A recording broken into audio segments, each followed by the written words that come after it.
Hello everyone, welcome back to my YouTube channel.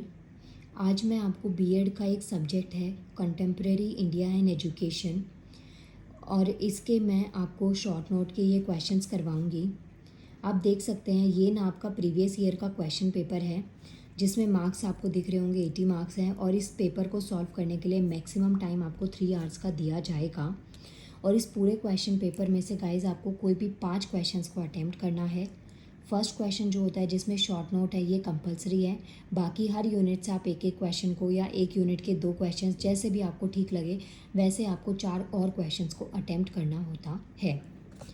और अभी exams ख़त्म हो गए हैं, स्टिल मैं इसकी रिकॉर्डिंग करके अपलोड कर रही हूँ उन स्टूडेंट्स के लिए जिन्होंने अभी बीएड में एडमिशन लिया है। सो आप डे 1 से ही पढ़ना स्टार्ट कर दीजिए, जिससे कि आपको बाद में एग्ज़ाम टाइम पे कोई ज़्यादा प्रॉब्लम फेस करने को ना मिले। सो यहाँ पे आप देखिए फर्स्ट क्वेश्चन आज हम इसका करेंगे। शॉर्ट वीडियोस में रिकॉर्ड करूँगी, ज़्यादा लेंदी नहीं होगा, हर एक पार्ट को हर एक वीडियो में मैं कवर अप कर दूँगी। सो देखिए क्वेश्चन क्या कहता है, constitutional act related to education. Education से रिलेटेड आपको कुछ कॉन्स्टिट्यूशनल एक्ट्स बताने हैं। 4 मार्क्स की इसकी वेटेज है, लेकिन मैं आपको इसका कंप्लीट आंसर दिखा दूँगी। अगर लॉन्ग आंसर में भी क्वेश्चंस आपको पॉइंट कुछ ऐड करने पड़े तो आपको दिक्कत नहीं होगी। सो क्वेश्चन देखिए, constitutional acts related to education, शिक्षा से संबंधित संवैधानिक अधिनियम। यहाँ पे आप देखिए पेज नंबर था है हमारा 33 और 34। ये है right to education act 2009, very very important. इसमें देखिए ये जो एक्ट है ना ये क्यों बनाया गया है। पहली चीज़ तो ये जो एक्ट है ये फ्री और कंपलसरी एजुकेशन देता है उन स्टूडेंट्स को या उन बच्चों को जो कि 6 से 14 साल के बीच के होते हैं। आप देख सकते हैं 6 से 14 साल के बीच में 8 साल का टाइम पीरियड होता है। तो इट मीन्स कि जो 8 इयर्स हैं वो एजुकेशन उस टाइम पे या 8 साल एजुकेशन मिलना बच्चों के लिए कंपलसरी है। और यू कैन से कि ये उनका जन्म सिद्ध अधिकार है। ये चीज़ हमारे किस एक्ट के अंदर आती है, राइट टू एजुकेशन एक्ट 2009 के अकॉर्डिंग ये चीज़ आती है। ये राइट कहता है कि जो बच्चे हैं उनको फ्री और कंपलसरी एजुकेशन दी जाएगी। और इसको फोर्स में कब लाया गया था, 1 अप्रैल 2010। ये आपको याद रखना है, 2010 भी आप इसको बोल सकते हैं, जो भी आप इसको बोलना चाहें आप यहाँ पे बोल सकते हैं।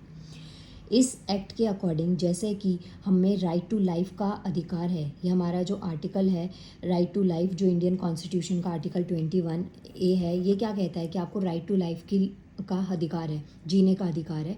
ऐसे ही इतना ही मैंडेटरी, इतना ही लीगल स्टेटस जो हमारा राइट टू एजुकेशन है इस एक्ट को दिया गया है।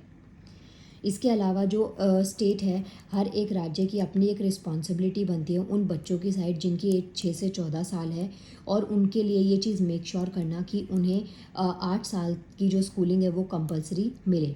और कोई भी स्कूल किसी भी बच्चे को एडमिशन देने से मना नहीं कर सकता है इस राइट के अकॉर्डिंग। तो ये चीज़ आपको याद रखनी है।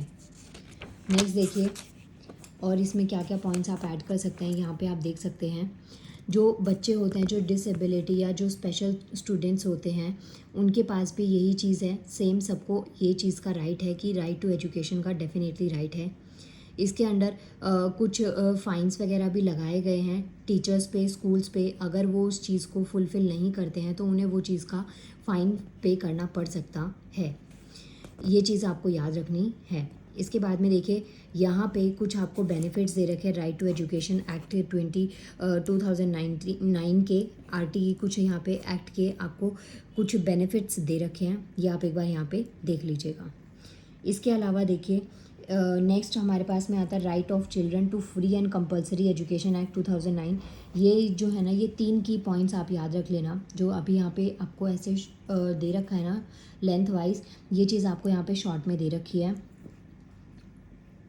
यहाँ पे आप इसको एक बार पढ़ लीजिएगा कि 6 to 14 ईयर्स के जो बच्चे उनके लिए कंपलसरी एजुकेशन दी जाएगी।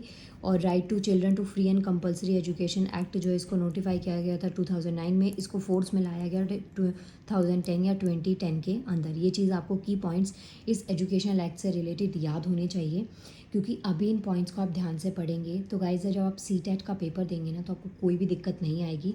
अगर अभी आपने इसको ध्यान से नहीं पढ़ा तो डेफिनेटली सीटेट के एग्ज़ाम के टाइम पे आपको ये प्रॉब्लम्स फेस करने को मिल सकती हैं। इसके अलावा इसका जो आंसर है थोड़ा सा मैं और शॉर्ट में आपको दिखा देती हूँ।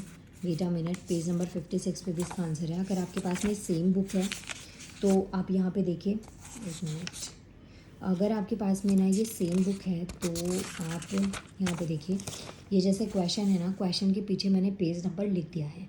लेकिन अगर आपके पास में बुक नहीं है, आप अपने आप से सेल्फ पढ़ रहे हैं, तो भी कोई दिक्कत वाली बात नहीं है। आप वीडियो को पॉज करके भी आंसर को आराम से यहाँ से पढ़ सकते हैं। सो यहाँ पे देखिए पेज नंबर 56 पे भी यहाँ पे कुछ एक्ट्स आपको दे रखे हैं। ये वाले एक्ट्स एक बार आप देख लेना, बाकी वो आपके लिए इम्पॉर्टेंट था तो वो मैंने आपके लिए रिकॉर्ड कर दिया है। इसके अलावा जो बेसिक स्कीम ऑफ एजुकेशन होती है ना, उसके मेन एम क्या होते हैं, जैसे राइट टू एजुकेशन एक्ट है, या फिर ऐसे एक्ट या ऐसी स्कीम जो है ना, वो हमारी गवर्नमेंट इनिशिएटिव क्यों बनाती है, उसको क्यों वो कंपलसरी हो जाते हैं। तो इसके एम क्या होते हैं, एम क्या है, बेसिक स्कीम जो एजुकेशन की, उनके पर्टिकुलर एम क्या क्या है। पहला, ideal of citizenship. Second, culture view point हो सकता है। थर्ड है all around development of the personality. Fourth one is economic aims हो सकते हैं। Six one is Sarvodaya.